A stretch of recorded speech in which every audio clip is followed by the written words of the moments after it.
Good morning, everyone. Wonderful to see so many of you here this morning on such a beautiful sunny day. My name is Sumi Somaskanda, and it is my great pleasure to be leading you through this program today, celebrating global HIV progress to end AIDS and advance the SDGs. And I was promised that we have the best breakfast in the building, so you chose exactly the right place to be this morning. Now, we have heard the last few days at the SDG Summit, also if you were listening in to the debate, the general debate yesterday, we have heard about the lack of progress made on the SDGs, about the need to advance the Sustainable Development Goals, the need to accelerate progress over the next 7 years, very little time left to 2030, Agenda 2030. But there have been areas of significant progress. And one of those areas of progress is one that everyone in this room is very familiar with, the battle to end AIDS. That end is in sight. There was a UNAIDS report that many of you will be familiar with, released in July, that established that path, the path to that goal. And more importantly, that path, when achieved, can help achieve the other SDGs as well, and also help the world prepare for future pandemics. So the time for action is clear, and the time for action is now. So with that, to get us started, I would like to invite now the Executive Director of UNAIDS and Undersecretary General, Winnie Byanyima, to the stage. Winnie, please join us. Thank you.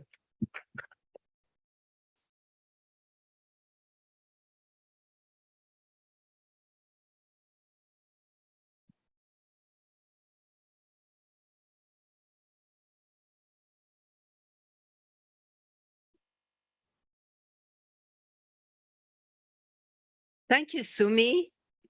Excellencies, honorable ministers, partners, colleagues, and friends. Good morning. It's day 3 of Crazy Anger, and you still got up and you're here. Welcome. Thank you so much.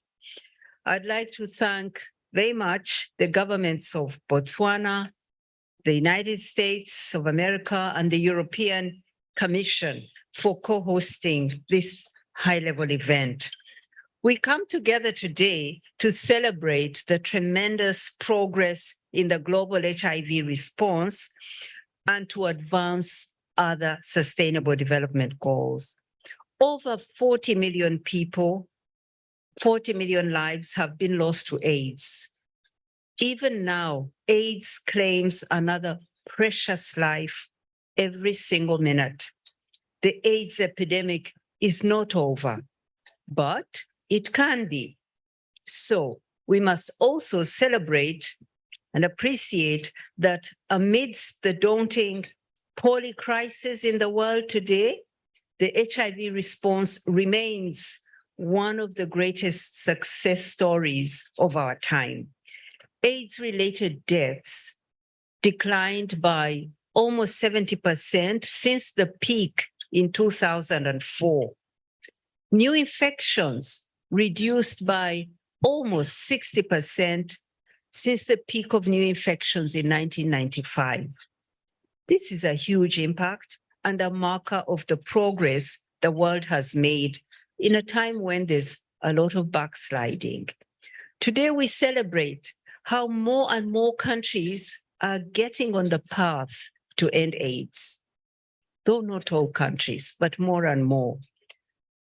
As we continue to push for a vaccine and a cure, just using the tools and the knowledge we have today, every country can get on the path to end AIDS as a public health threat by 2030. Excellencies, distinguished colleagues and friends, many countries here today are on that path. And I welcome very much the representatives of governments here. Many of you in spite of the challenges of COVID, other challenges your countries face, you've already reached or nearly reached the 2025 targets. That's midway to 2030. And you are closing in on the end of AIDS by 2030. As we celebrate your success, UNAIDS calls on all countries to get on the same path. There's even more reason to celebrate, because choosing this path of ending AIDS is not merely about ending AIDS.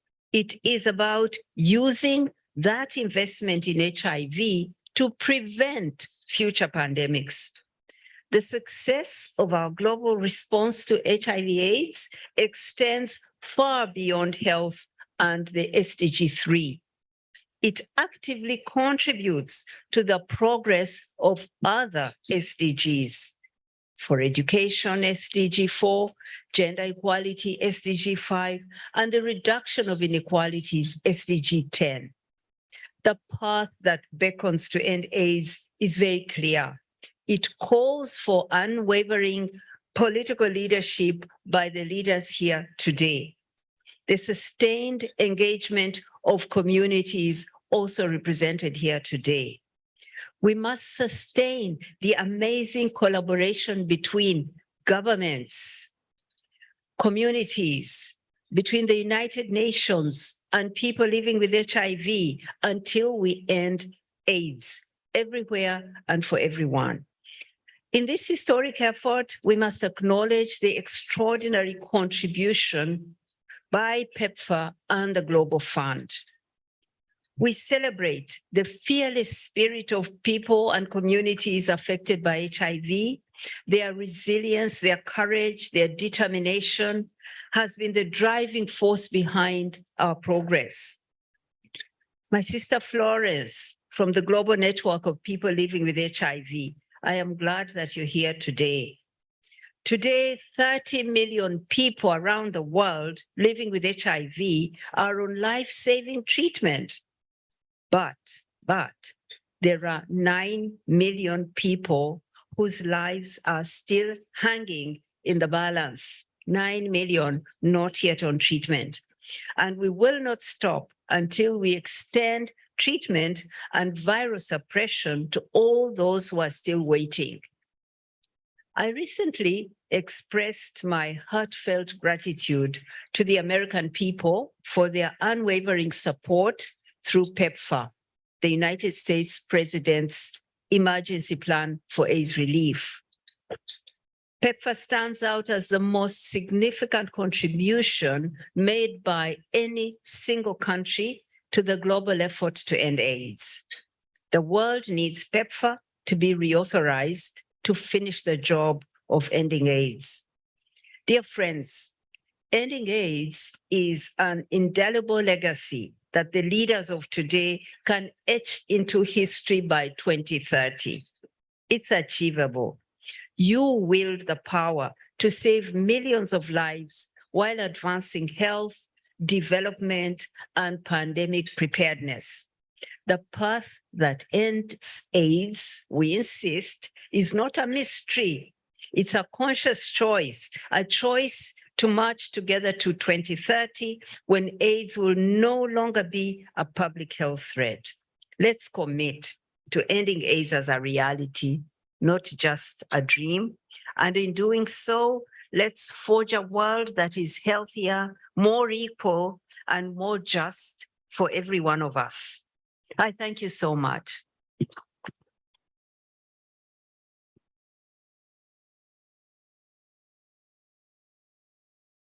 And thank you for those remarks. And you can take your seat right here, Winnie, on the stage if you'd like, as we introduce our next speakers. I'm happy now to ask the Honorable Dr. Edwin Dikolotti, Minister of Health of Botswana, to deliver remarks.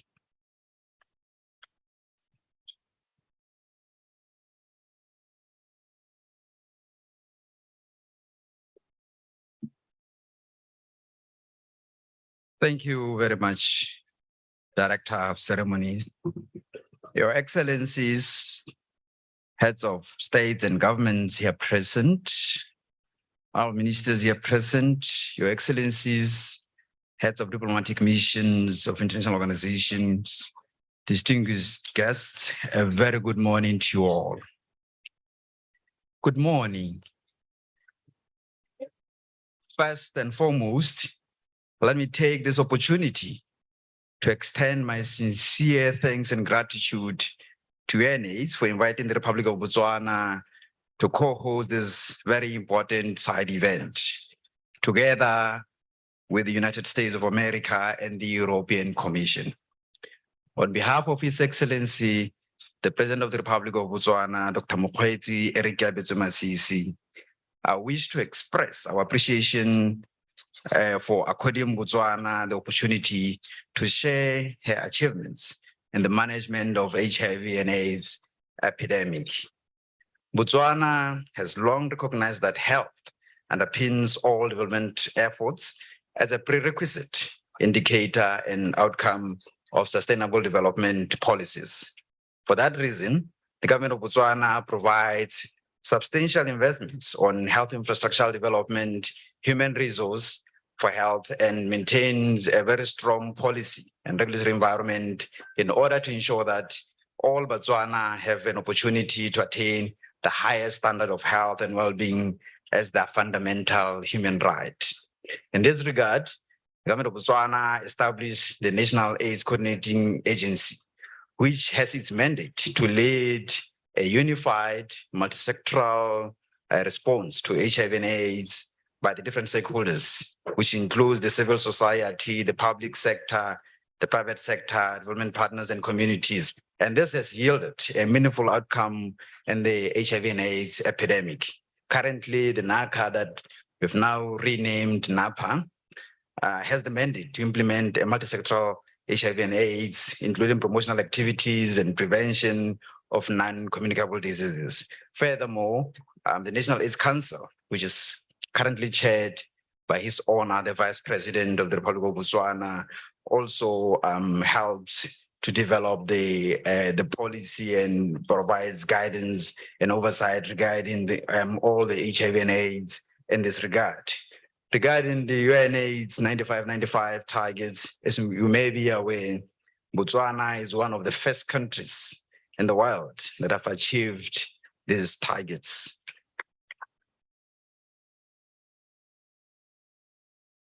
And as per our latest AIDS impact survey, that is the BIAS-5, 95.1% of adults, that is 15 to 64 years, living with HIV and AIDS are aware of the HIV status. 98% are on ART treatment, and 97.9% are virally suppressed. And it will be noted that Botswana's third national strategic framework for HIV and AIDS prioritizes key and vulnerable populations and the provision of HIV prevention services. This is due to the high risk of HIV acquisition and transmission. Botswana has also expanded its HIV treatment program in 2018 to include non-citizens. Moreover,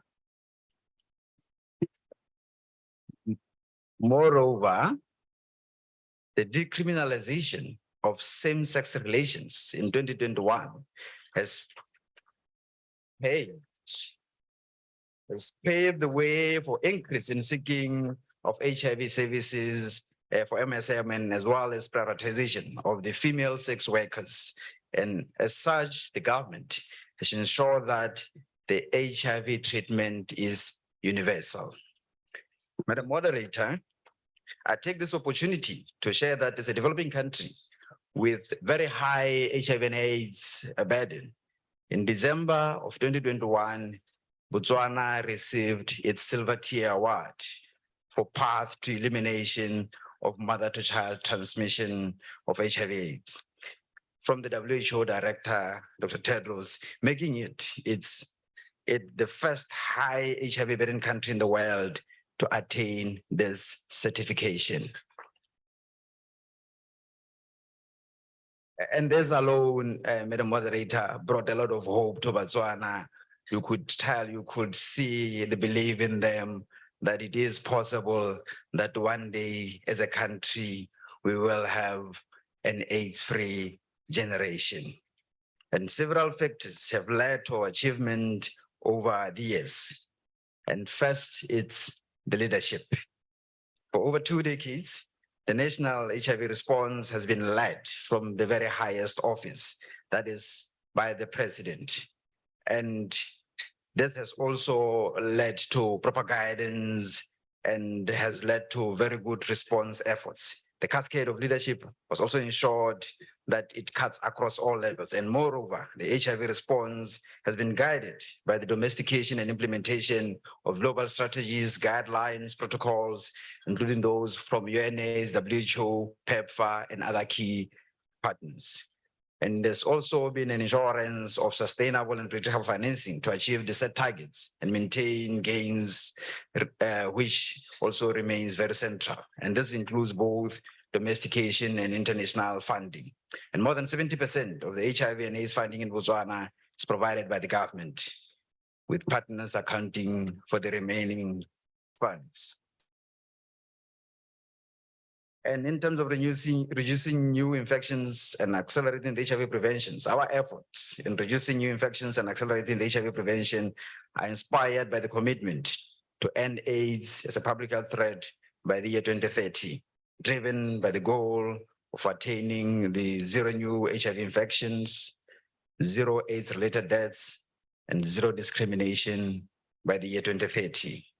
This aspiration is aligned to relevant global, regional, and national frameworks such as SDGs, Vision 2030, and our National Development Plan 11. Madam Moderator, Botswana joined the GPC network in June 2022, and guided by the GPC, Botswana is set on a trajectory to accelerating HIV prevention to end AIDS in Botswana. And having conducted our self-assessment of prevention pillars and convened on HIV prevention symposium with a high-level meeting which was followed by the development of a road map. I also wish to note, however, that in spite of all these achievements, the adolescent girls and young women in Botswana remain particularly at very high risk of HIV infection, as well as unintended pregnancies and sexual and gender-based violence. And the First Lady of the Republic, Ms. Naoma Sisi, who serves as the UNAIDS Special Ambassador for the engagement and empowerment of young people in Botswana, leverages her efforts in advancing the priority issues and participation of adolescent girls and young women in decision-making processes in regards to HIV and AIDS. She also advocates for the advancement of social protection grants, economic programs, and promoting sexual and reproductive health as vital so that women live healthy and fulfill their lives. Botswana, therefore, highly welcomes the UNAIDS Joint Program Initiative that addresses the specific population, including through the Education Plus initiative, which we recently launched with the support of the UNAIDS. Botswana will continue to strive to maintain our global commitment to ending AIDS. And I take note that low and middle income countries will lack the fiscal space to maintain and increase public investments in the 2023 to 2026, which has direct implications on the AIDS response. And in this regard, we call on the international community to maintain its official development assistance, including ensuring a fully financing UNAIDS. Madam Moderator, it is worth noting that Botswana and many other countries have greatly benefited from the PEPFAR, from Global Fund programs, which support, and we do hope that this vital cause will continue. Lastly, We thank UNAIDS for its leadership in the AIDS response and in particular, its presence at the country level to ensure coordination of partners and supporting implementation of the global AIDS strategy, which remains key in order to end AIDS as a public health threat by the year 2030. I thank you. Thank you.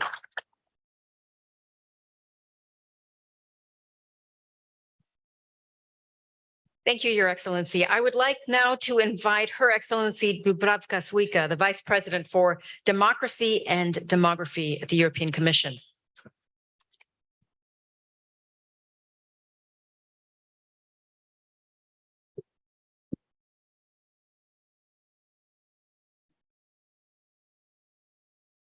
Good morning to everybody.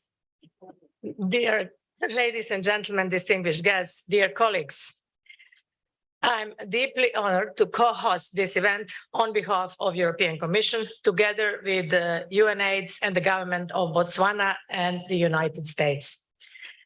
For those of us old enough to recall the earliest days of the AIDS epidemic, it can be truly staggering to consider how far we have come, as we already heard.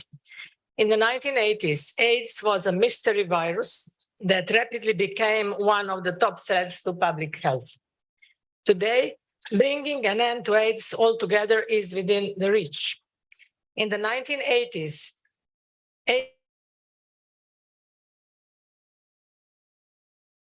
HIV essentially mounted. Today, thanks to antiretroviral therapy, people who are HIV positive can lead long lives without ever developing AIDS. In the 1980s, AIDS inspired fear and stigma, even in the medical community. Today, HIV, education, awareness, and prevention efforts span the globe. We have much cause for celebration today, so many lessons we can leverage in the quest to fight other diseases. But first, we must finish what we started. Despite all our progress, HIV, AIDS remains a major public health challenge in some parts of the world.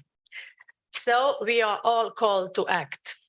The European Union believes three criteria are essential to make progress on HIV. First, our response must be comprehensive. It must encompass not only the latest medical advances, but also the social, economic, and political reforms necessary to ensure people have access to information and services for prevention and treatment. Universal access to prevention and treatment remains our North Star. And I'd like to thank the many civil society members and activists present today for their leadership in their efforts. Second, we must embrace human right-based response. I'm convinced that winning the fight against HIV is closely linked to advancing the rights of women, girls, young people, key populations, and other marginalized groups. We must work together to combat discrimination, including via addressing legal issues and ensuring equitable access to information and services. Finally, we must do everything we can do to strengthen broader health systems. This includes helping partners mobilize domestic resources. It also means promoting health systems that deliver person-centered quality care. Disease-specific programs should be combined with health system strengthening and universal health coverage. The European Union also remains committed to sexual and reproductive health and rights in the context of the Beijing Platform for Action and the Program of Action of the International Conference on Population on Development and the outcomes of their review conferences. The European Union actively supports each of these areas. Our new global health strategy positions global health as an essential pillar of European Union external policy.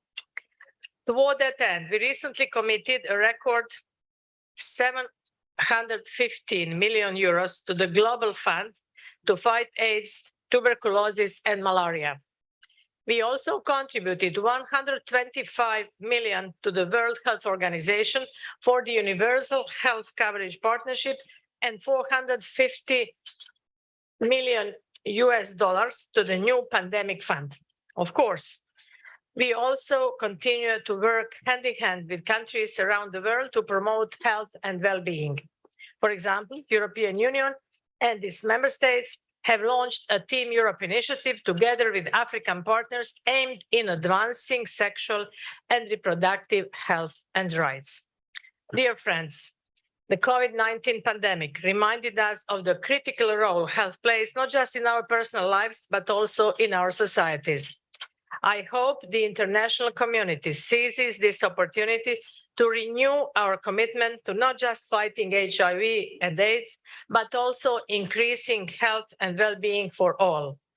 It's also our shared responsibility to ensure that our discussions here in New York result in transformative and sustainable change for the people we serve, whether they live in our home countries or in other parts of the world. Thank you very much.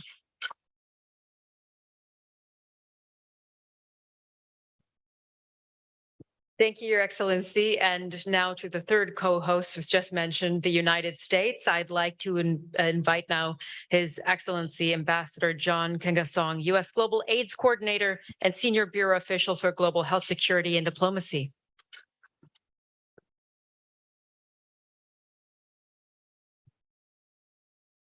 Good morning. Good morning, colleagues. Good to see so many friends around the table. Excellencies, First Ladies, colleagues, good morning.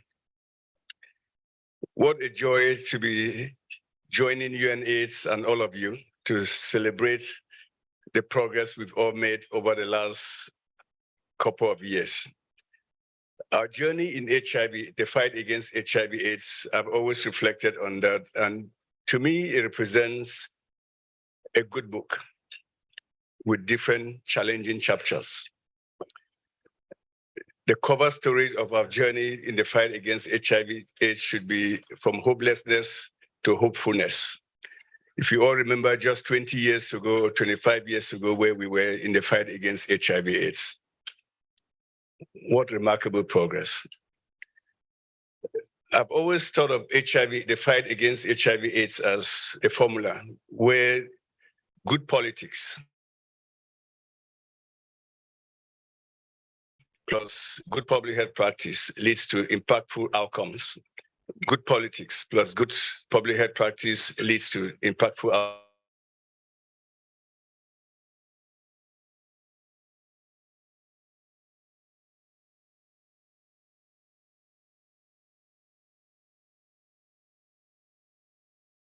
Bush took all of us by storm and said he was going to launch a massive program to fight HIV/AIDS called PEPFAR, which we are celebrating the 20th anniversary today. That program, which symbolized the power of bipartisan partnership in the United States, have saved 25 million lives, prevented 5.5 million children from being born of HIV/AIDS.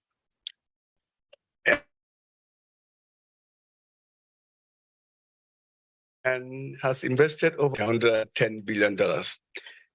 In his words, President Bush said, this is the largest commitment ever by any nation to address a single disease. And that is true.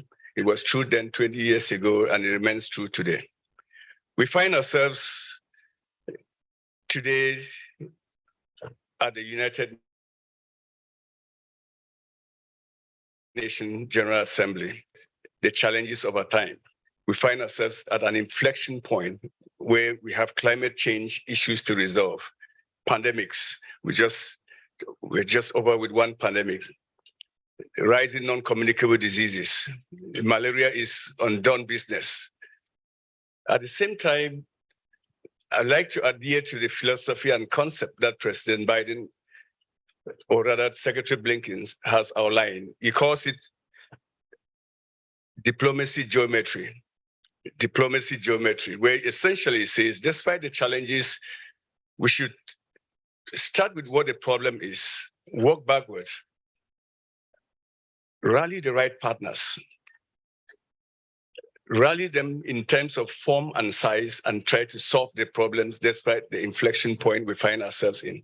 And HIV/AIDS is one such example, where despite the progress we've made, we all know that the challenges that lie ahead of us to take us to 2030 and beyond, 2030 and beyond are enormous. So that concept of diplomacy geometry will apply, that despite the challenges that we have, in other areas of our lives, of our time, HIV/AIDS is still a problem going forward. But I'm most encouraged with what I've seen throughout my visits in my capacity as the US coordinator for the Global AIDS program. I've visited close to 10 countries in about 1 year. And what encourages me and drives me is the ability of the partner countries to respond. I was in Eswatini in June, and it was remarkable that the king of Eswatini wake up at 5 a.m. in the morning to sit with us to discuss the response to HIV/AIDS in his country at 5 a.m. in the morning. When you talk of political commitment and good politics, that is what it looks like. I was encouraged that in that kingdom, the prime minister said, Ambassador, watch us. Watch our trajectory. We are around 40 to 50% of our commitment in the response. We want to get to 60%. That is the commitment that we want to hear across. I just came back from Nigeria a few days ago, and the vice president voluntarily said, take us on 3 counts. We want to express a political commitment because of the Abuja Declaration. We want to increase our domestic financing, and we want to increase our ability to manufacture. It was all voluntary. That is the kind of leadership and sustainability actions that will be required. I was in Namibia in June, and the cabinet, the prime minister had a meeting with a whole host of other colleagues from Ministry of Education, Ministry of Planning, Finance, and said, we will continue to increase our funding in the fight against HIV/AIDS. I use just examples, dear colleagues, to highlight that in these challenging times, to get us to where we have to be and beyond, that kind of partnership is what will be required. Sustainability, sustaining our fragile gains, the gains that we fought so hard in the history of this good book that we are here to celebrate, to achieve. Those gains are fragile. We have to address issues that are structural in nature. That speaks to the need to make sure that the key populations are not criminalized, that those stigmatization, discrimination only hurt our cause, that children are still a massive subset of our own selves that have been neglected. That is a gap we need to close. That adolescent girls and young women still continue to bear the burden of new infections is a gap we need to close.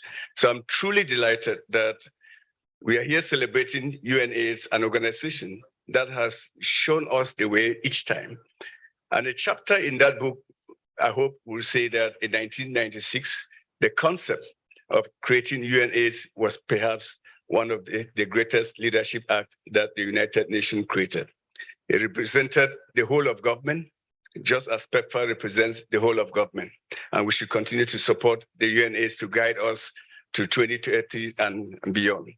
So I'm truly grateful to be partnering with you all today as we celebrate the 20th anniversary of PEPFAR and also to celebrate our overall success collectively of where we've come in the journey against HIV/AIDS. Thank you, Jim.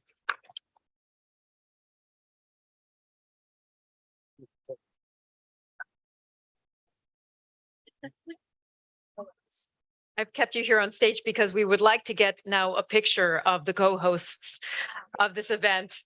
I promise I'll release you for breakfast in just a moment, but perhaps we can get that picture first.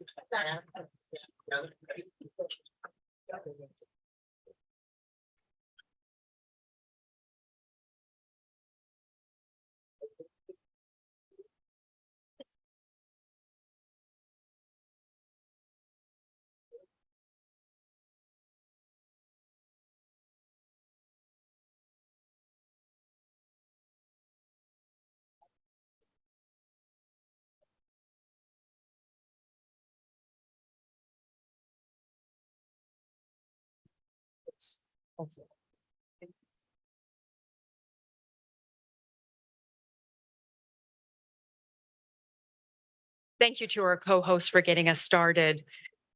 We now will move on to having heads of state and global leaders speak in interventions about their experiences and their perspectives moving forward. And I would like for a keynote address to invite His Excellency Ariel Henry, the Prime Minister of Haiti, to join us.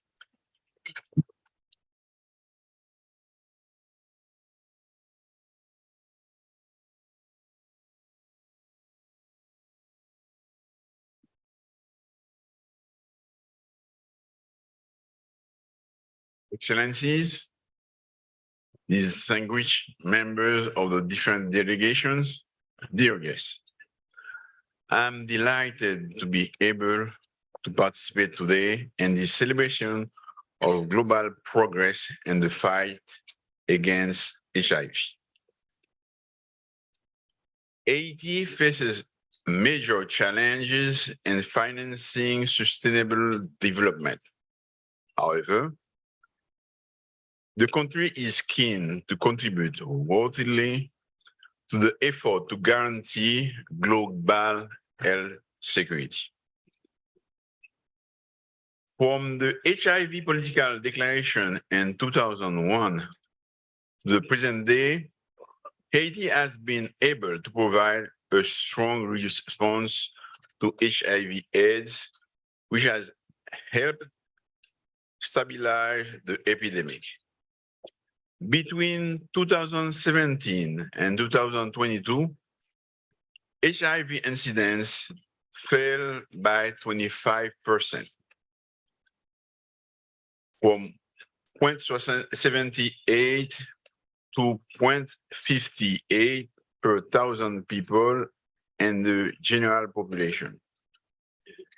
Between 2018 and 2022, the number of deaths from AIDS fell by half. 90% of people living with HIV know their status. 80% of people have access to treatment, and 66% have suppression of the viral load. With PEPFAR funding from the US government and the Global Fund, Haiti has a robust health information system, which deserves to be strengthened in order to further support the country and its partners in analysis and decision-making. Haiti must face challenges linked to the rapid adaptation in the short and medium term of the supplies of services, technical governance, and planning in an increasing precarious security context. The Ministry of Public Health and Population is in the process of taking steps to achieve better alignment of technical and financial partners in order to find the necessary synergy with a view to increasing the accountability of all, transparency, and the impacts that will benefit all infected and affected families, key groups, different communities, and the Asian population as a whole. Despite challenges, Haiti believes there is a path to end AIDS by 2030. The latter goes through adapted and reliable financing, availability of evidence-based data, reduction of inequality and discrimination, recognition and integration of effort led by communities, and especially peace and national security. Haiti appreciates fully the manifest solidarity of its technical and financial partners, particularly PEPFAR, the CDC, and USAID of the US government, Haiti main donor, the Global Fund, UNAIDS, PAHO, WHO, and we take this opportunity to thank them and invite them to continue the journey with Haiti until the celebration of this new success of our generation, the elimination of AIDS. It is important to put words to action. Ending HIV globally is a test of our will to live in an equitable world. Thank you.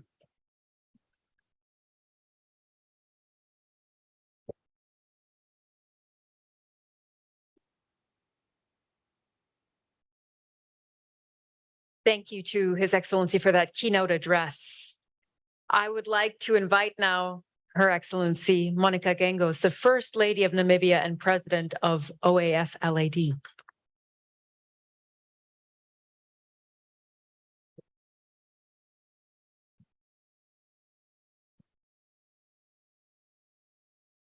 Your Excellencies, distinguished guests, ladies and gentlemen, and the many friends in the fight against HIV.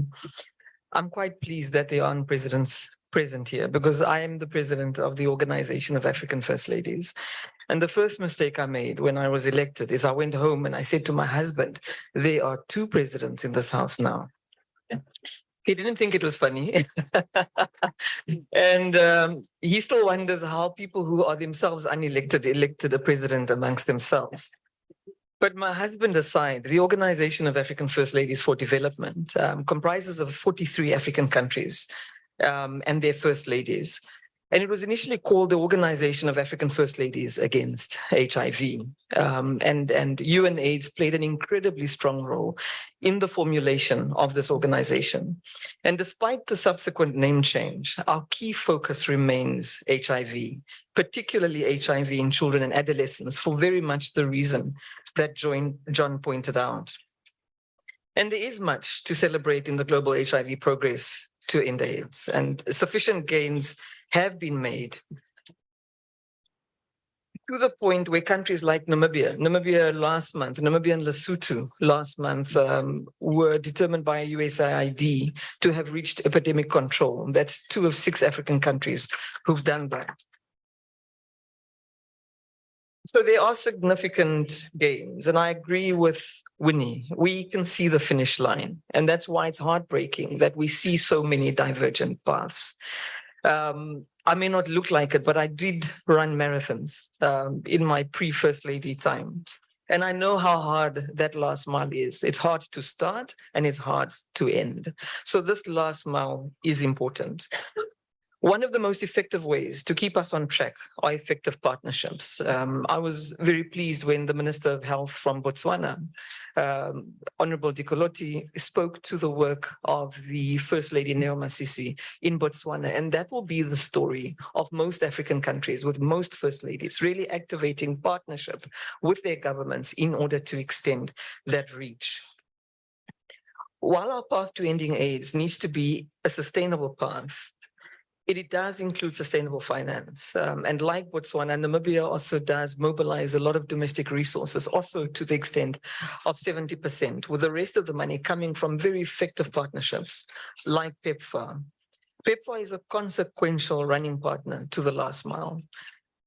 But speaking of effective partnerships, I also see OAF-LAD as an effective but also an unlikely partner. OAF-LAD is a group of spouses of powerful men, but unelected and with no mandate. And we are conscious of the name Organization of African First Ladies. We do subscribe to the AU, the Africa that we want, which includes female political leadership. So over time, the name will have to be changed, and Namibia might be the country that forces that name change, because we're quite confident of a female president in the next 2 years.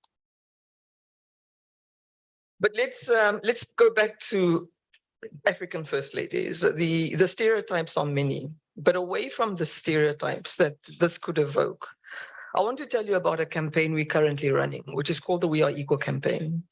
And what first ladies are doing are leveraging very powerful voices and advocacy platforms and are speaking to closing gaps of gender equality with a particular focus on health, education, and gender-based violence and economic opportunities. We know that HIV is not a standalone topic. There are inequalities and many other factors that drive the HIV epidemic.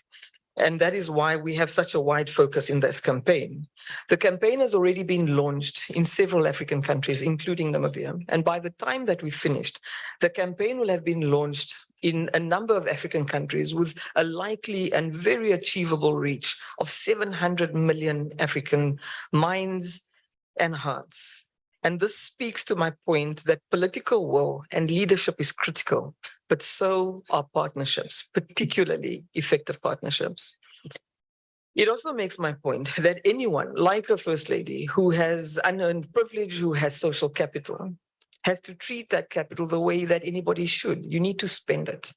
And in this day and age of uncomfortable conversations, of contested ideas, those with social capital have to spend it. We've always talked about this, the unreasonable voices on both sides not mattering because there's this large reasonable majority. This large reasonable majority has been silent for too long. And it's time for this large reasonable majority to start spending its social capital and speaking to the issues that UNAIDS often speaks to with great difficulty and with great pushback.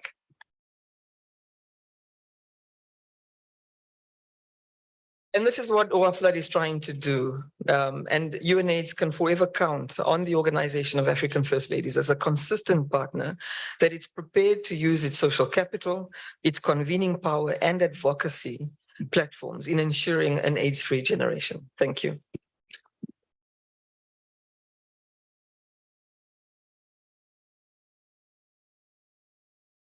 Thank you very much. And now I would like to invite Ms. Gada Wali, the Executive Director of UNODC, to come to the stage.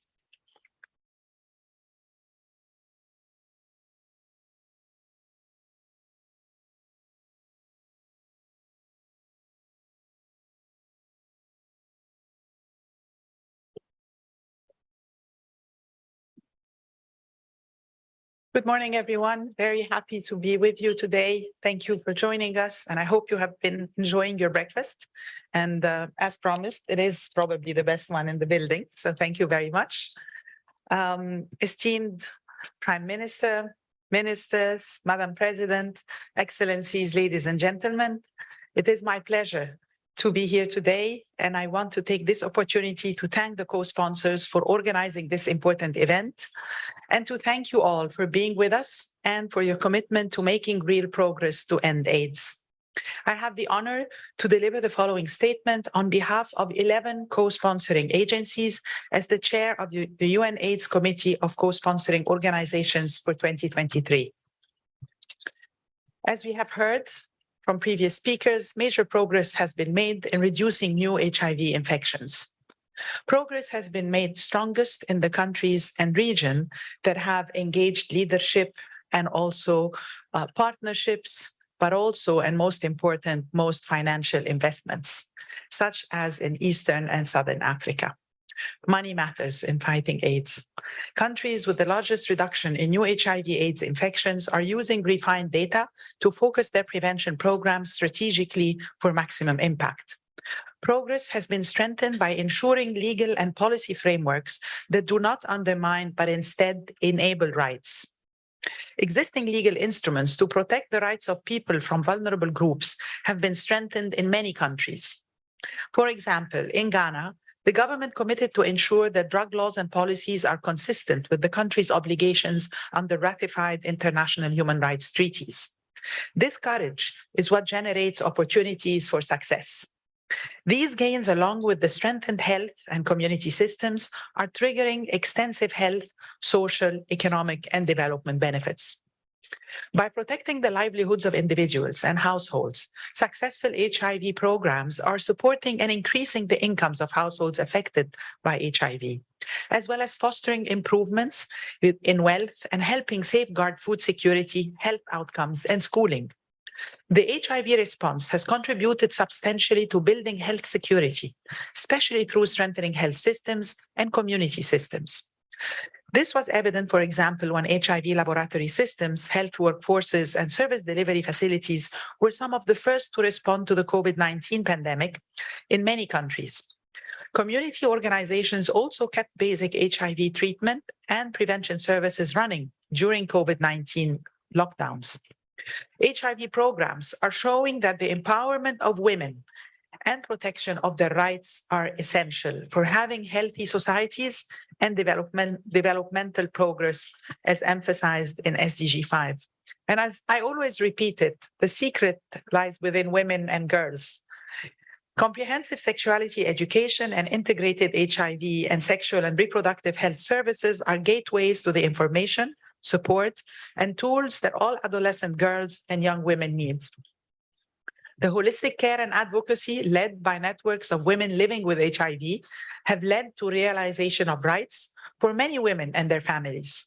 The HIV response has excelled at building innovating partnerships and placing communities at the center, getting to the core of SDG 16. And we have heard it from Madam President that partnerships matter, and I agree. Among its hallmarks are its action-oriented partnerships between community organizations and public health authorities, academic researchers, and policymakers and activists and health practitioners. The multi-sectoral leadership of Joint Program on HIV/AIDS is as important as ever, bringing together the expertise, assets, and competitive advantages of 11 United Nations entities and organizations in an exemplary partnership for the development approach of the SDGs. In addition to saving millions of lives, HIV programs have strengthened health systems in many countries through enhanced and integrated laboratory systems, human resources, health information systems, strengthened procurement and supply chain management systems, governance, policies, and revived community health systems. There has been uneven progress in reducing new HIV infections. The majority of new infections are among key populations. The violence, discrimination, and social exclusion they experience increases their vulnerability to HIV and reduces access to healthcare services and prevention measures.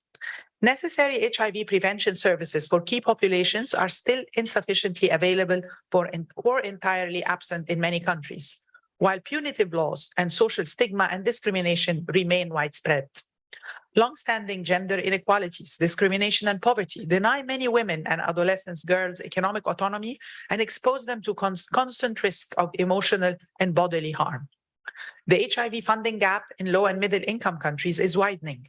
Lack of political will, insufficient funding, stigma, discrimination, and the ongoing use of punitive laws and policies that restrict access to HIV and other healthcare services are blocking the progress. Countries are either undercounting key populations or, in many cases, providing no data on them at all. In the Middle East and North Africa, for example, many countries have collected only minimal data on key population that is essential to guide HIV responses. People who inject drugs are one of the populations with the biggest size estimate gaps. Harm reduction services are too scattered and too small. The tools and strategies required to improve the health and lives of people who use drugs are well known. Regrettably, according to recent estimates, only 2% of people who use drugs worldwide live in countries where they have adequate access to these services. Stronger political will and greater domestic funding for key population-focused programs, including for community-led organizations, should be core priorities, yet few countries are following this advice. Financial investments in key population programs lag far behind needs. In closing, reaching SDG 3 to end AIDS as a public health threat will not signal the end of the multi-sectoral response to HIV, but rather the achievement of a status that will have to be sustainably maintained and monitored. Madam President said that the last mile in a marathon is the hardest, and I agree. But the game is always won in the second halftime. Thank you.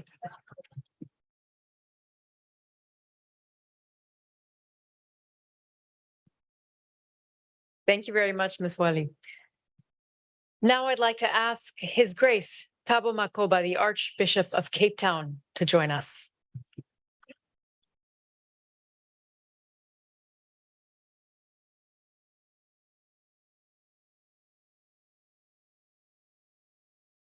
Your Excellencies, dignitaries, and friends in the fight against HIV and AIDS, my respectful greetings and grateful thanks to all those ministers and global leaders who have accepted the invitation to be here and have actually shown up.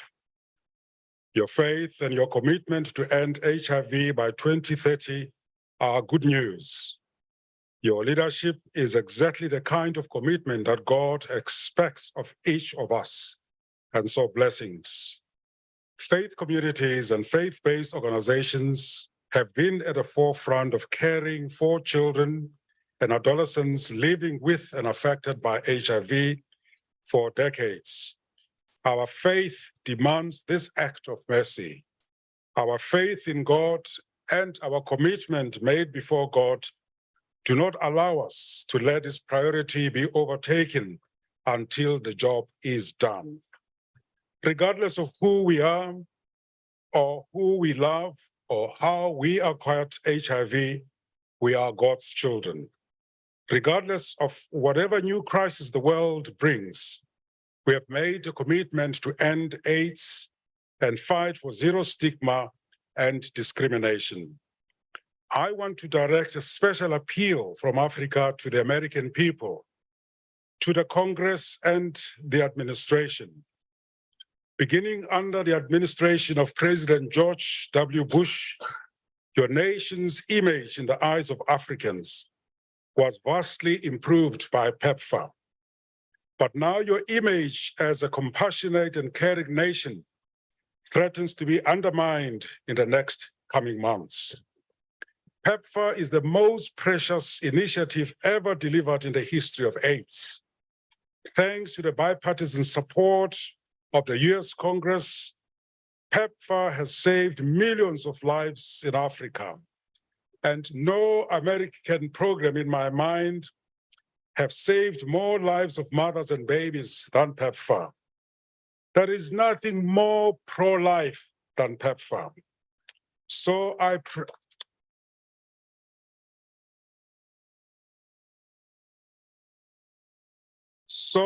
pray that members of Congress will reauthorize PEPFAR for the next 5 years. If you do not, your image as a caring and compassionate nation will be replaced by one as purely a military power, moreover, a military power primarily interested in Africa as a battleground in your fight against international terrorism. I cannot believe that is how you want to project yourselves to the world. But prayers alone are not enough. Commitment must lead to transformative action. We are not going to end AIDS all at once.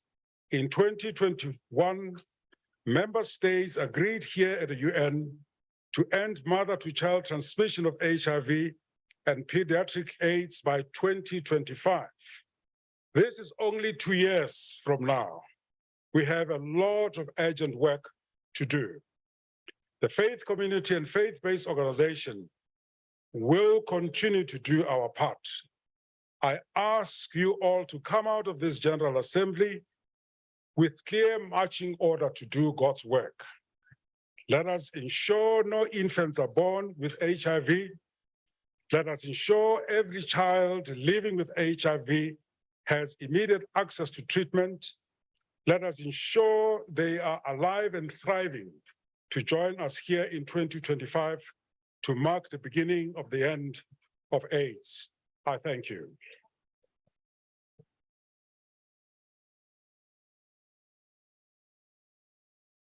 Thank you to His Grace.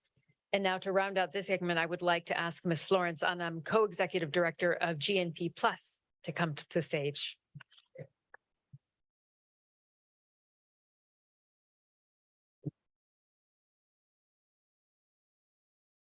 It's an honor to be here. Thank you. Excellencies, honorable ministers, colleagues and friends. I come from the global network of people living with HIV, GNP+. Today, I stand before you a testament of the life-saving success of the global AIDS response. I'm not alone. I am one of 30 million people living with HIV, alive and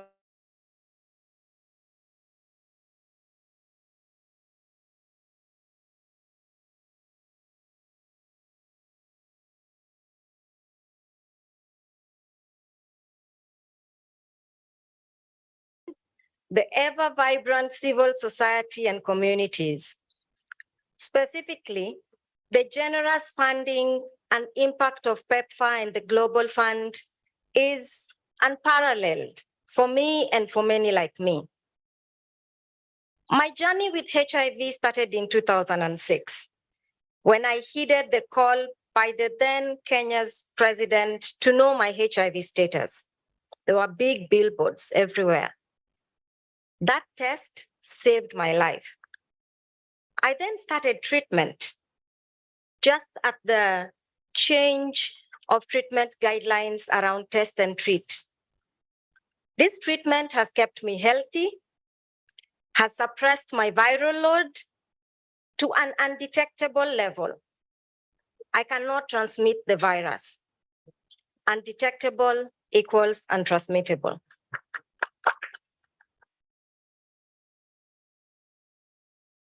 Your Excellencies, ending AIDS is a collective effort. The success of your leadership and the commitment has made it possible for people like me to have a chance at a long, productive life. We are able to go to school, to go to work, contribute to our country's economy. We are able to have children free from HIV. I'm able to dream and have a future for myself and my family. And so are many people. On behalf of the 39 million people living with HIV in the world, whose lives depend on your continued solidarity and support, I want to take this moment to thank you. But our work is not done. 9 million people are living with HIV and they are not on treatment. In that number includes 43% of all children living with HIV who are yet to access treatment. Structural and social barriers such as stigma and discrimination, violence, and criminalization continues to negatively impact access to prevention and treatment for many of us. Last year, another person died every minute from AIDS. This is entirely preventable. This is wrong. UNAIDS' most recent report showed us the path to ending AIDS by 2030, but it demands that to do so, we must end inequalities that fuel AIDS and other pandemics. Our work must be focused on ending inequalities for adolescent girls and young women, children, and people in key populations, sex workers, people from the LGBTQ community, and people who inject drugs.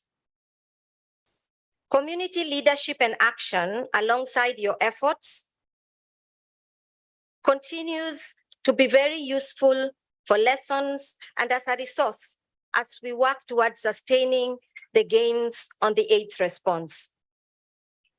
Colleagues, I'm one of the lucky ones that got tested and got treatment, and I am privileged to stand here today.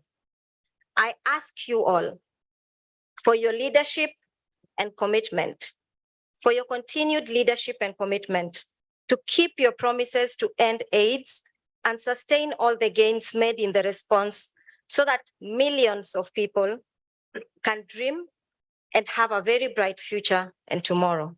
Thank you very much.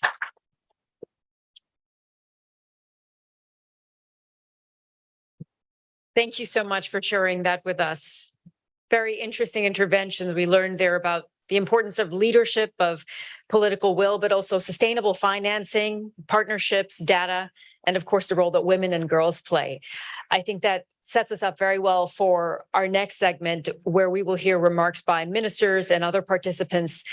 And I would ask, in the interest of time, that all of these interventions be kept to 2 minutes, at max 2 minutes if possible, so that we can make sure we can hear from everyone. I'd first like to invite the Honorable Dao Hong Lan, the Minister of Health of Vietnam, onto the stage.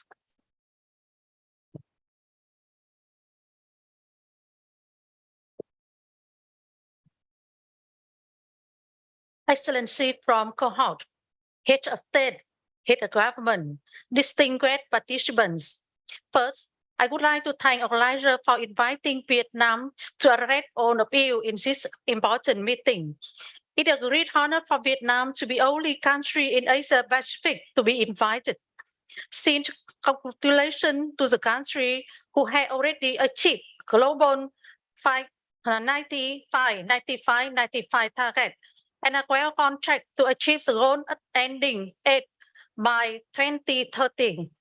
Ladies and gentlemen, HIV is not merely an infectious disease. It is a public health threat for the entire world. Vietnam has responded to HIV for more than 30 years. It is a third journey with many ups and downs. We have experienced much loss of life and felt of the pain of public health crisis caused by HIV and AIDS. The detrimental impact of HIV epidemic on Vietnam's socio-economic development during the peak of epidemic was substantial. There is currently an estimated total 250,000 people living with HIV in Vietnam. Without a strong commitment and timely response by the whole political system in Vietnam, and the constructive partnership and support from international community, UNAIDS, WHO, Global Fund, PATFA, over the past year, there would have been 1.2 million people living with HIV and 320,000 AIDS-related deaths in Vietnam. The devastation that could have been beyond imaginable for my country. Distinguished leader, Vietnam strongly believes that we can achieve the end of AIDS by 2030. If together we can ensure sustained leader and strong action now into HIV response by all countries. The President of Head of State at this meeting, she brings in a strong political commitment to the global ending AIDS. Let's we take action now to ensure strategic direction and efficient financial resource investment from an evident informed HIV response.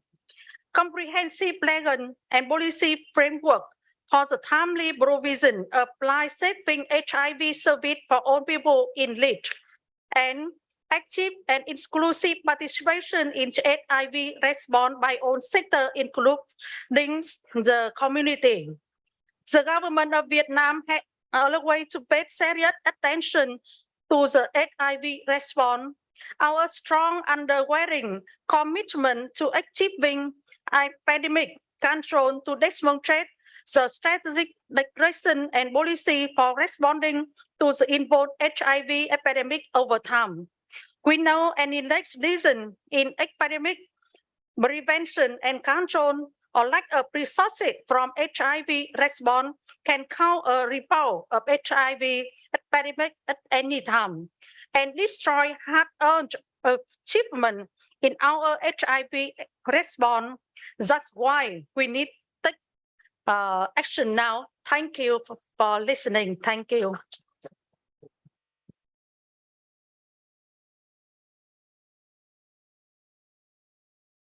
Thank you very much. And I would like to invite now the Honorable Frank C.S. Anthony, the Minister of Health of Guyana, who has to head to the General Assembly. So I'd like to ask you to join us on the stage now.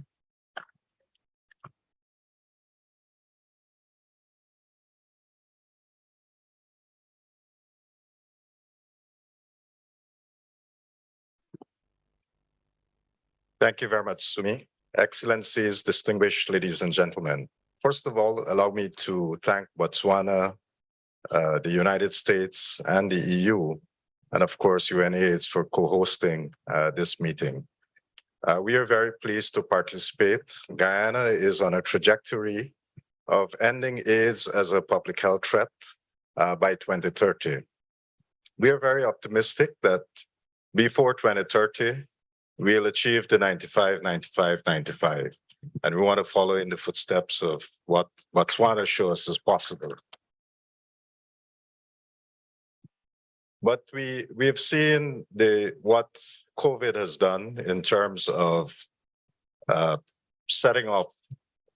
putting us off track in achieving these things by 2025. And I think it is time for us to rethink how we can redouble our efforts in terms of mobilizing resources so that we can get back on track.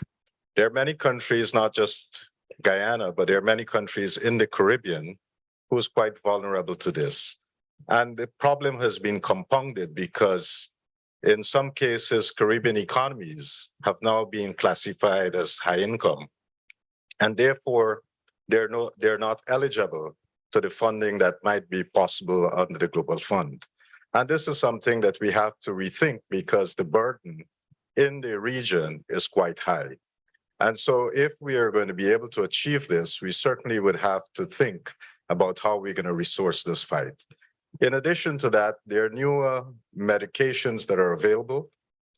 But while these are available in developed countries, they're not necessarily available in our economies. We can't afford them. And I think if we are going to make progress, then we have to figure out a way of how to get these medications into our countries. So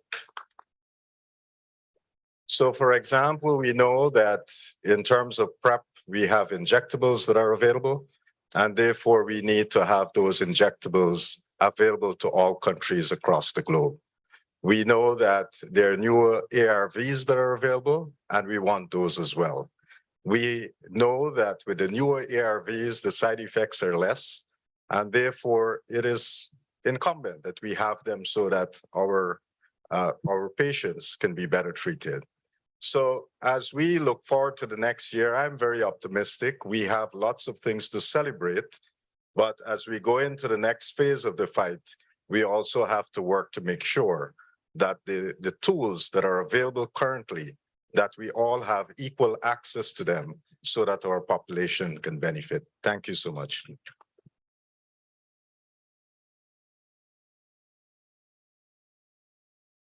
Thank you. And now I'd like to ask the Honorable Austin Demby, the Minister of Health of Sierra Leone, to join us. Excuse me.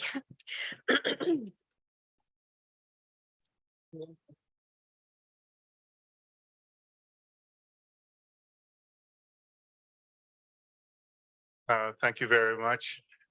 Sincere apologies from His Excellency President Bio. He was supposed to be here, but he had other commitments at the 11th hour, so he couldn't be here.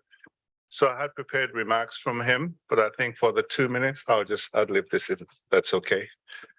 I think Sierra Leone fully aligns itself with the PEPFAR philosophy and the UNAIDS philosophy.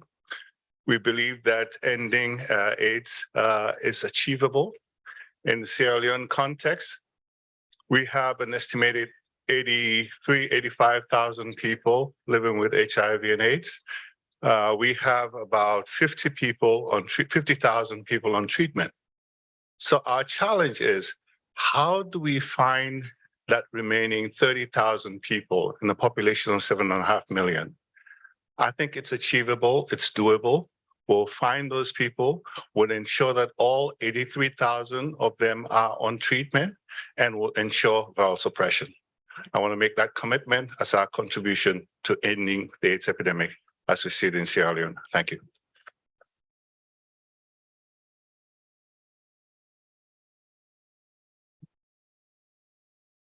And now the Honorable Liz Nkosi, Minister of Health of Eswatini.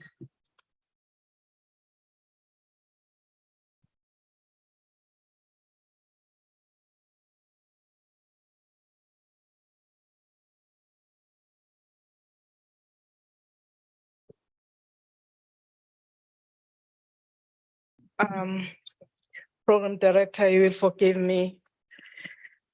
UNAIDS invited His Majesty.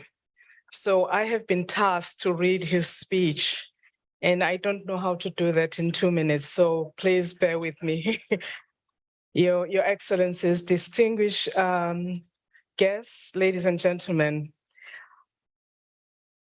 I will read His Majesty's speech as thus. As a nation, we see HIV infections and AIDS-related deaths decreasing, putting the nation of Eswatini on the course to achieving epidemic control. Emaswati, donors, development partners, and friends of the kingdom have collectively responded to the calls made to end AIDS as a public health threat through their collective responsibility to see all Emaswati's health and quality of life improve. They ensured, amongst other things, that all Emaswati living with HIV and AIDS are on treatment and they remain on treatment. For this, we sincerely thank all Emaswati donor partners and their efforts. There is no doubt that Eswatini's successful stride in the HIV response would not have been possible without the continued and predictable funding and technical support from all of you. We recognize that despite the successes, there are still gaps that we need to close to safeguard these gains.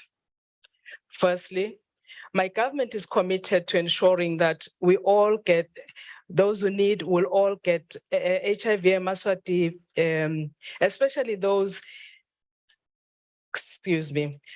Firstly, my government is committed to ensuring that we get all HIV positive in Emaswati, especially those in the most vulnerable population groups, to know their status and to be on treatment, which extends them to being virally suppressed. Secondly, we have devised and are implementing programs that aim to curb the new infections. These programs include targeting affluent men in the workspaces with messages on HIV prevention, gender-based violence, and intimate partner violence. As a Emaswati, we need to confront gender-based violence as it is one of the key drivers of the HIV epidemic. Thirdly, my government has put in place programs to advance economically and economically empower the youth.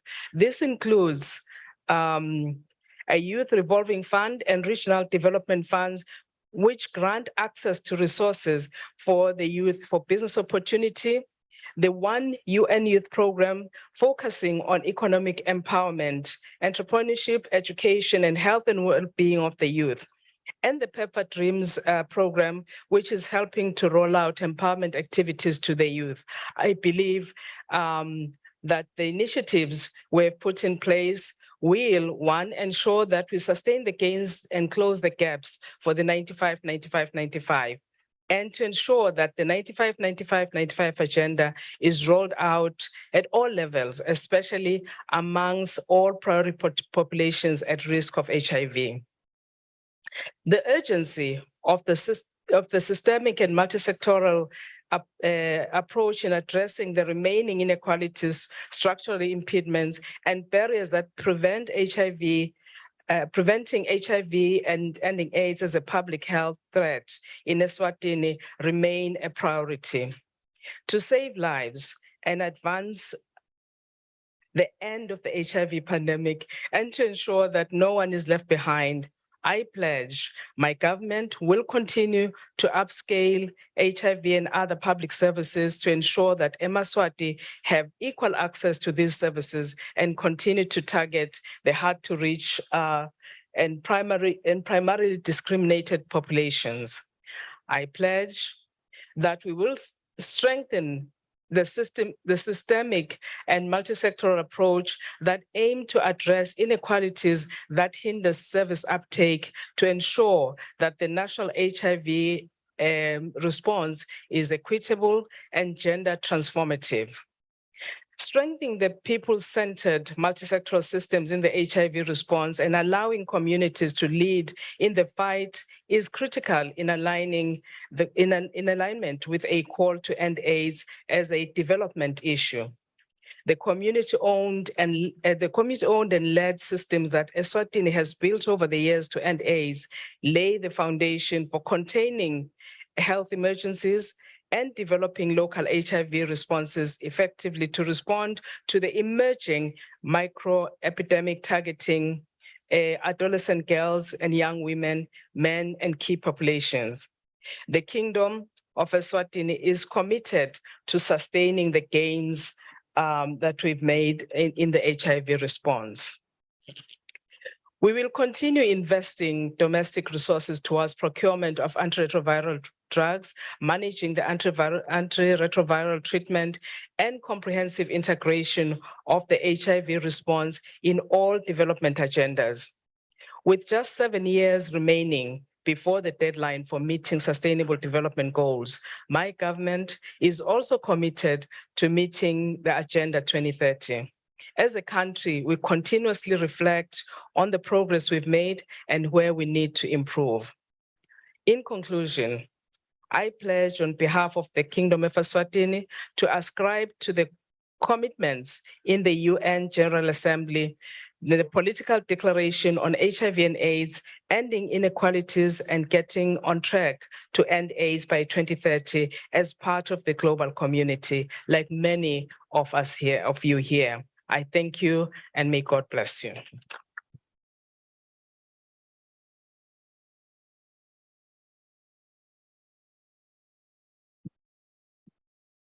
Now I would like to invite the Honorable Sylvia T. Masebo, Minister of Health of Zambia.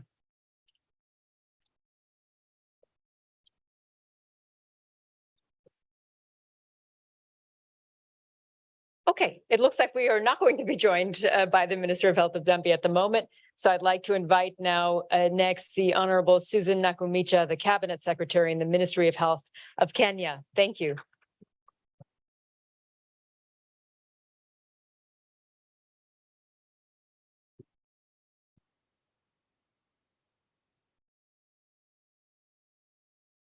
Your Excellencies, distinguished guests, ladies and gentlemen, Kenya is deeply honored to participate in the discussion focused on collective efforts to end AIDS by 2030.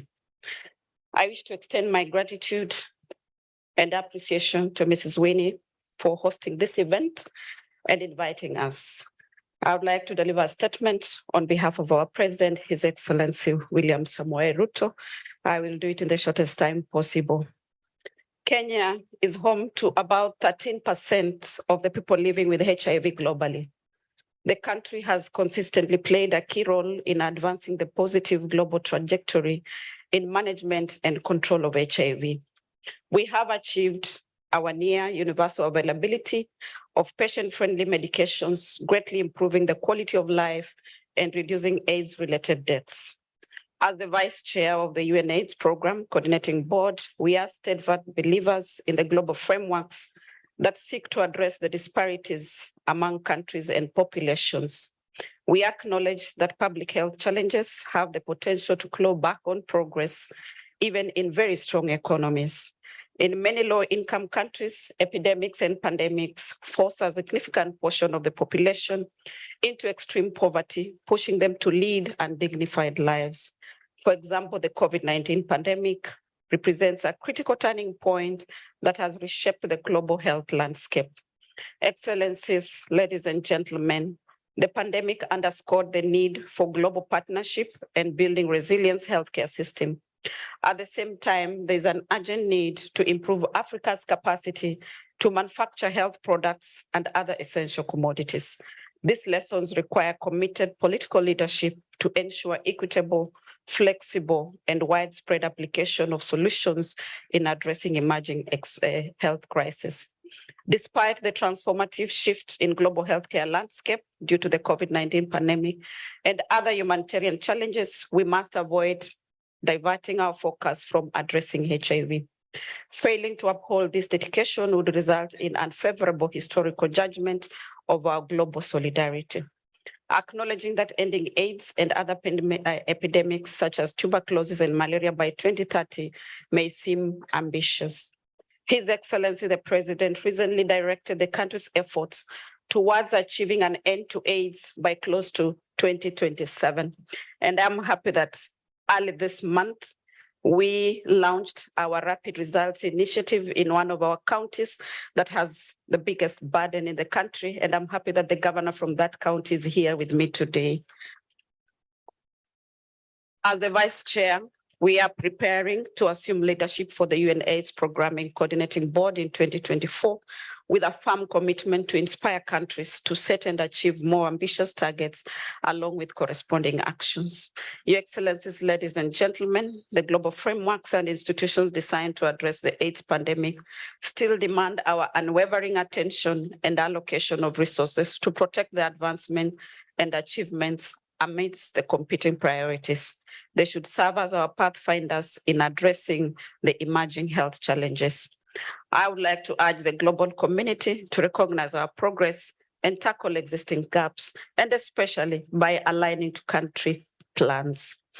And this means that we must ask ourselves challenging questions. Are our goals ambitious enough to end AIDS worldwide in our lifetimes? And are we prepared to allocate required resources, including the reinforcement of our healthcare systems? If our responses to the above question is affirmative, then together we can shape a future marked by global health equity, compassion, inclusion, and witness the end to AIDS. I thank you.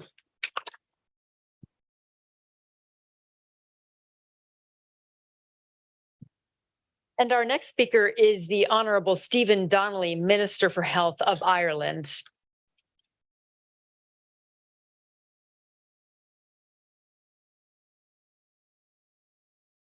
Good morning, friends and distinguished guests. I'm really honored to be joining you here at this important event representing or celebrating the progress that's been made. It's fantastic to see.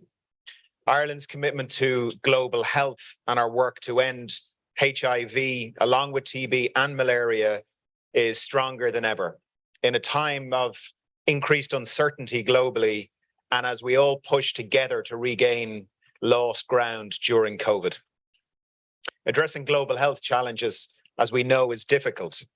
And yet the world is remarkably on track to achieve global targets for treatment of HIV.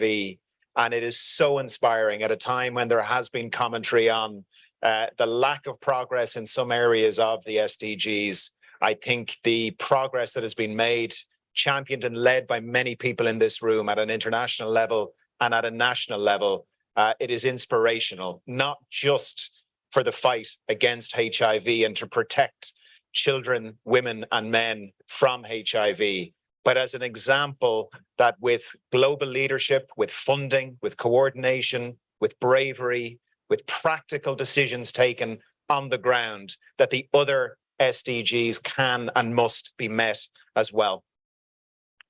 I'm very proud of Ireland's long-term partnership with UNAIDS, and I want to applaud that organization for its work in leading this multi-sectoral response.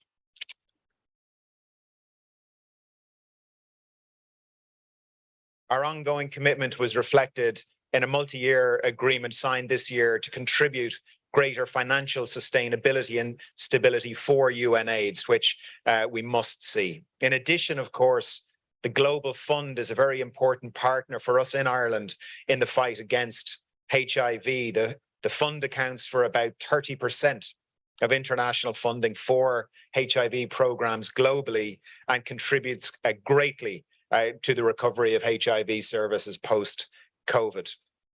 We are absolutely determined that increased availability of PrEP, expanded HIV testing, linkages to care and rapid initiation of antiretroviral therapies, as well as continued provision of free condoms, comprehensive sexual health services, and continued harm reduction for people who inject drugs will result in reduced HIV incidence, morbidity, and mortality.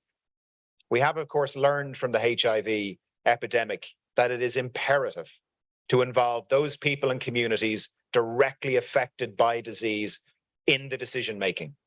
We've learned that interventions must be based, of course, on the science, and that accurate and timely local information is essential to effective implementation.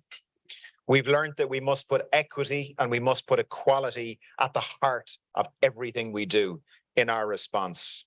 And we know that the rights of those furthest behind, members of key populations affected by HIV, including women expected, and those of us here must continue to champion them. It's over 40 years since the first report of HIV and AIDS in Ireland, and yet HIV remains a very significant public health issue. A focus on a combination of prevention for key populations is being used in Ireland in order to reach the target issued by UNAIDS for zero infections by 2030. Ireland will continue to play its part in the global efforts to do everything that needs to be done to end HIV and AIDS, along with other epidemics, including TB and malaria. I'd just like to finish by again acknowledging the extraordinary work and the leadership of people in this room, of your governments, most critically, the most important people are frontline healthcare workers working in every country, every region, every province, every town, every village, on the ground every single day on prevention and treatment and helping to stamp out this awful scourge once and for all. Thank you very much.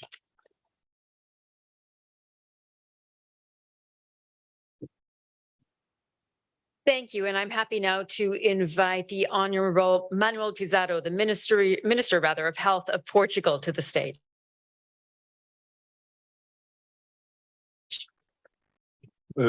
Excellencies, dear guests, Portugal is strongly committed to end AIDS as a public health threat by 2030. The country has had a remarkable progress in declining HIV infection for more than 20 years. However, our huge challenges still lay ahead. For instance, access to innovative prevention such as injectable PrEP, expanding access to PrEP in public services, make sure prevention reaches all populations, including the most vulnerable, which wants to say in Portugal, migrants, people who inject drugs, LGBTQ plus community, incarcerated people. Innovative treatments also need to be a reality for those who live with HIV infection and in Portugal and all around the world. Chronic conditions and aging are huge challenges for people who live with HIV, and they are key areas of concern. We cannot successfully achieve SDG 3, leaving people who live with HIV behind. Long-standing partnership with community-based organizations is pivotal to reach success. And of course, we must remember that internationally more funding is needed in order to avoid step backs. So I want to thank Botswana and the European Commission and the United States of America for organizing this important side event to remember us that we must continue together in fighting against HIV and AIDS. Thank you very much.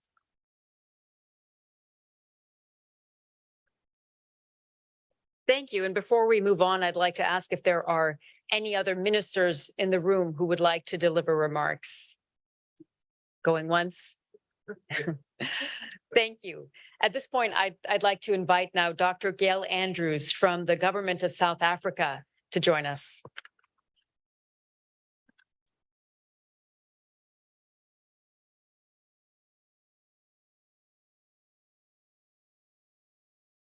Thank you. Excellencies, distinguished guests, good morning, and thanks to the organizers of this event and allowing me to say something on behalf of South Africa and my minister in particular. As other leaders have said, we have made tremendous progress in our fight against HIV, and the overall progress that has been made in our global response to HIV and AIDS makes the case for continued domestic and international investment to end AIDS as a public health threat by 2030. South Africa has led by example, achieving in the total population 95, 78, and 92% against the 95, 95, 95 HIV cascade targets. This is a result of concerted investment in testing and linking to treatment almost 6 million people living with HIV. Now, in order to reach our 95, 95, 95 targets, we need to put an estimated 1.2 million patients on treatment. Challenges remain for certain groups. For example, children in our society do not fare as well as adults in the treatment cascade, so we need concerted effort here. To reach our 95% target, we need to find 73,670 children living with HIV and put them on treatment. To reach the 95% of cascade targets among adults, we must find and treat just on 600,000 women and 614,000 men living with HIV and put them on treatment. Our data shows us down to a granular level where the people who need to be on treatment are. We can find them. It's not an impossible task. We know which are the districts with the highest burden. And we also know which districts have already met the 95, 95, 95 targets. This means we are able to close our gaps because we know where they are. This year, our South African Department of Health is also focusing on other global commitments, such as working with the Global Alliance to End AIDS in Children by 2030.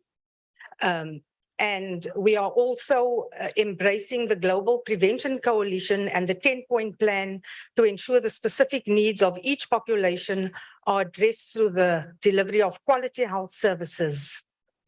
We are also planning to implement universal health coverage through our national health insurance, and through this, develop comprehensive responses that integrate prevention, treatment, and care to ensure that no one is left behind and that our response is inclusive and participatory.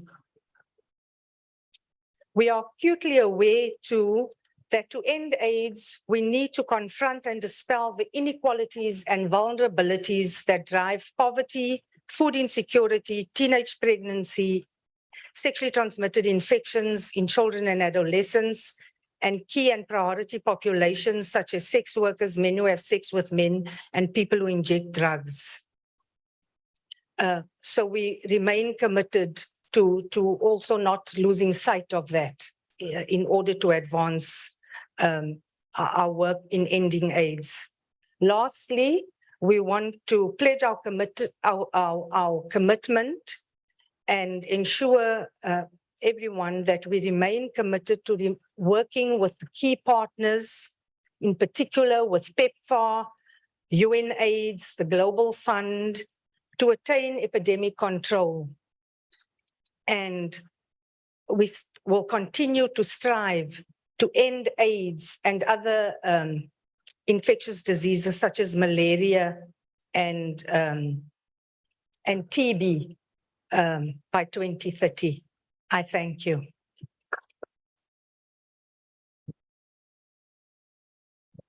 Thank you. And we do have 3 more speakers to wrap up our program. I'd like to invite now the Honorable Bien Skawanas, Vice Chair of the Board at the Global Fund.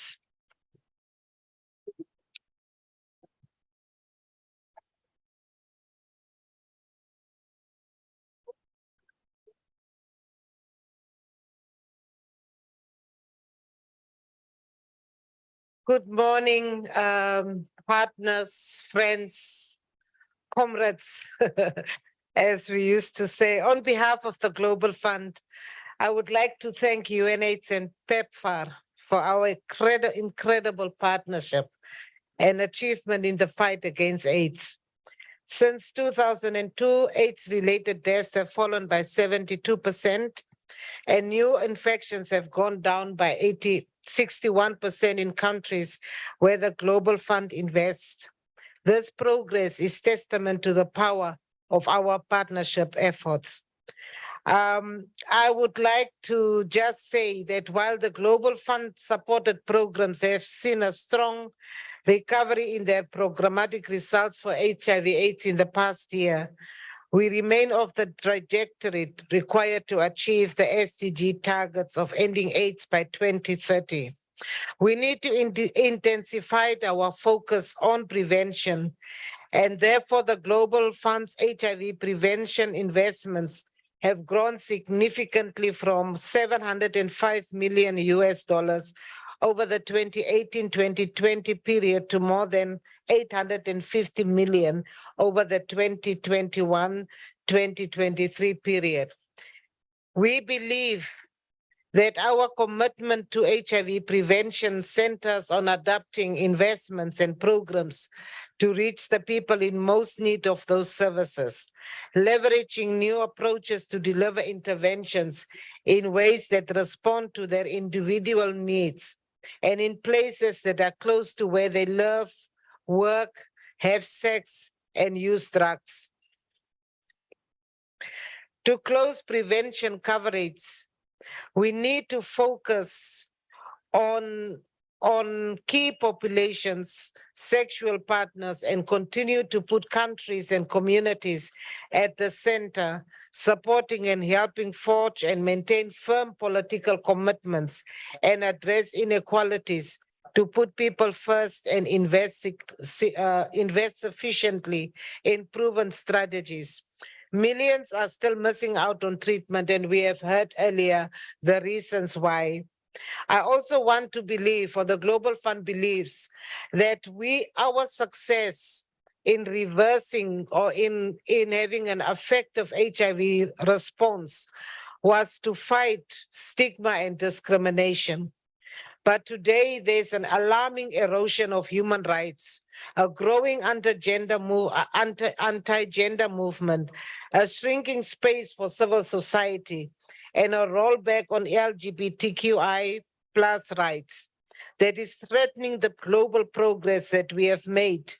It hinders us from reaching those who are in need of services the most. We therefore must continue to fight for the human rights of all. We add our voice to the call that we need partnerships and solidarity that needs to be stronger than ever, and to ensure that we continue to save lives and prevent new HIV infections.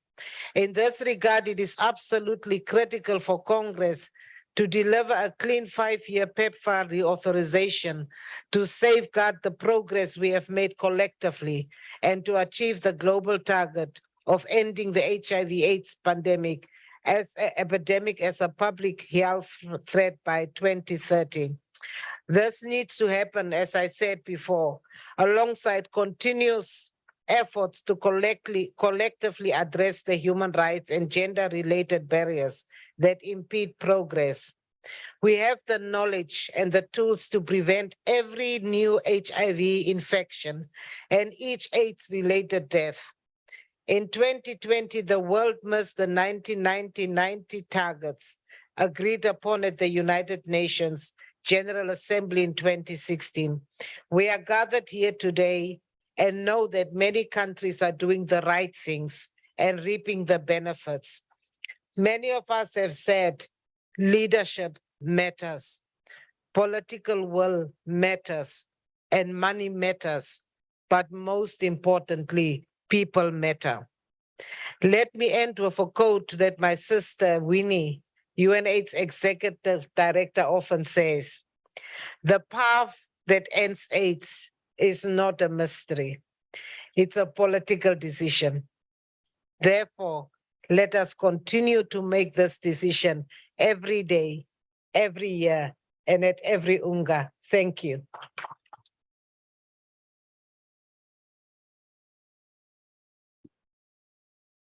Thank you. Now I'd like to call Mr. Simer Gray Johnson, Director for Human Capital and Institutional Development at Otanepa, to the stage. Thank you very much, Program Director. Good morning, Excellencies, ladies and gentlemen, all protocols observed. I'm honored to deliver this statement on behalf of Mrs. Naudus Bekele Thomas, the CEO of AUD and NEPAD. Over the years, we have witnessed the profound impact of the collective commitment of African Union leaders when confronted with the issues that have impacted national security, particularly HIV/AIDS. I wish to underscore the remarkable results that emerge from our solidarity, especially through the Abuja commitments of 2021, of the year 2001, and subsequent special summits, African leaders as exemplified by the Abuja commitments that yielded success. These commitments encompass financing our healthcare system and the establishment of institutions for the effective governance of HIV/AIDS, TB, malaria, and other infectious diseases responses at the national, continental, and global levels. Initiatives like the National AIDS Commissions, AIDS Watch Africa, and the global endeavors such as the Global Fund and PEPFAR all stem from this collaborative effort to address the crisis that affected the world, with Africa bearing an unfairly disappropriate burden. We extend our heartfelt appreciation to our partners, particularly PEPFAR, UNAIDS, and the Global Fund. AUD and NEPAD is fully committed to joining our partners and member states in contributing to the discussions on the sustainability of the AIDS response. We aim to achieve this by leveraging our mandate as the continent's development agency and as the Secretariat of the African Union Heads of State and Government Orientation Committee, responsible for driving the implementation of Agenda 2063. Our comprehensive contribution to the sustainability of the AIDS response is rooted in ensuring the attainment of the continent's second 10-year implementation plan. We will foster ownership among African governments, civil society organizations, and affected communities to ensure the sustainability and impact of our programs in support of the roadmap to 2030. In conclusion, the African Union Development Agency remains steadfast in its commitment to sustaining the AIDS response, strengthening health systems, and ensuring health security in Africa. We intend to initiate this endeavor with the Kigali Summit, upcoming Kigali Summit on HIV sustainability and health security, scheduled to take place in December 7th and 8th, 2023, this year. And I take this opportunity to extend an invitation to all esteemed members here in the room and partners present. On this note, I wish to thank PEPFAR and UNAIDS in organizing this important gathering. Thank you very much. And this statement is on behalf of our CEO. Thank you so much.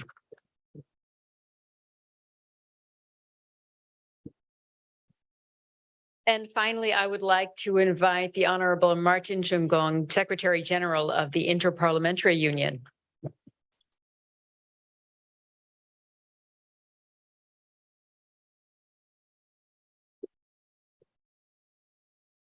Your Excellencies, ladies and gentlemen, my dear sister Winnie, thank you for inviting me to this conversation. It's a big challenge to be speaking at the tail end of a conversation when we've had such powerful and inspiring speakers here. And the temptation is for me just to say, I agree with everything that has been said, right? But I want to be guarded in my comments. First of all, this week, I have had the privilege of participating and speaking at the SDG summit that took place early this week. And speaker after speaker bemoaned the fact that the SDGs were seriously off track. Today, the story is different, and it's heartening and refreshing to learn that when we come to the global drive against HIV/AIDS, tremendous progress has been made. And I salute that progress together with those who have been at the forefront of this campaign, winning. Having said that, I think many of us have sounded a note of caution that there are still many challenges ahead of us if we are to achieve the objective of eradicating HIV/AIDS. A lot has been said about those laws that are discriminatory that are criminalizing key populations. A lot has been said about the need to continue to fund in a sustainable manner the global effort against AIDS. A lot has been said about producing supportive frameworks that can address stigma and other inequalities. And the point that has been made here today is that we need partnerships, we need political commitment. And this resonates very well for me, coming from a constituency that I dare to offer can play both roles. The parliamentary community, the legislators of this world that have it within their constitutional powers to make a difference in the global effort against HIV/AIDS. After all, is it not parliaments, is it not congresses or legislatures that put in place those legislative frameworks that allow us to move forward with eliminating HIV/AIDS? Are they not the ones? And I had the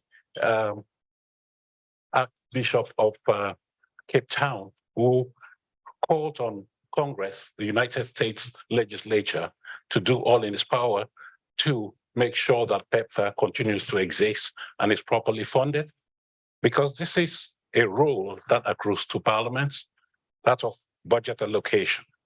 Is it not parliaments that are to oversight government, oversight other sectors of society, to make sure that they are walking the talk, that they are doing what they are committed to doing?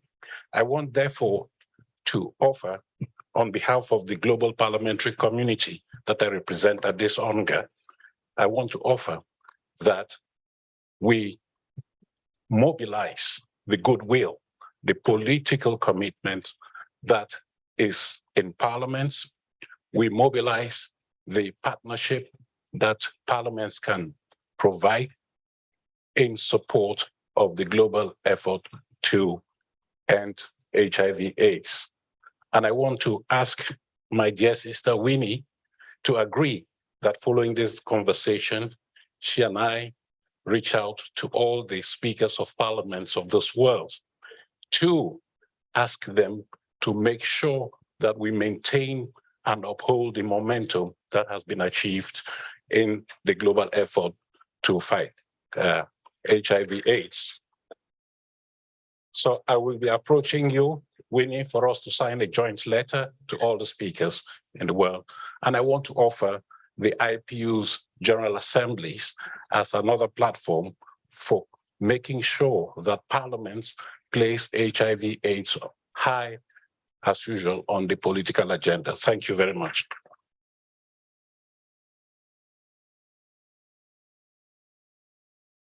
Thank you. That brings to a close our program, and I can only echo what our previous speaker said. It has been heartening and refreshing to be in this room with all of you today, and also inspiring to set the path forward. Gives us an impetus, I think, everyone in this room hearing the interventions that we did today.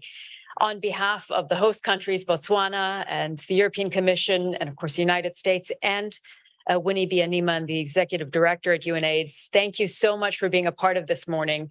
Before we let you go, any speakers who did take the stage this morning, I'd like to invite you to come back onto the stage to take one more picture as we close. But thank you again very much for being here this morning.